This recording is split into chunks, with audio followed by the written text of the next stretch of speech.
স্বামীর বাড়ি বলেন আর শ্বশুর বাড়ি বলেন, এই জায়গাটাতে এসে আমরা সবসময় হতাশায় ভুগি।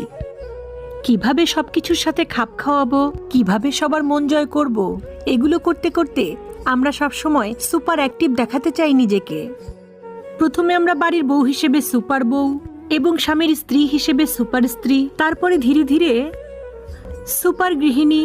এবং আমরা যদি বাইরে কর্মও করি, মানে কোনো পেশার সাথে জড়িতও থাকি, তাহলে আমরা সংসার ও বাইরে সামলাতে যেয়ে সুপার অ্যাক্টিভও হতে চাই, আবার সুপার পেশাজীবীও হতে চাই।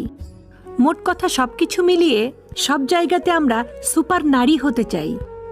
সব মেয়েদেরকেই বলছি, জীবনটাকে একদম নিঃশেষ করে দিয়ে সুপার মা, সুপার গৃহিণী, সুপার অ্যাক্টিভ ওমেন তোমাকে হতে হবে না।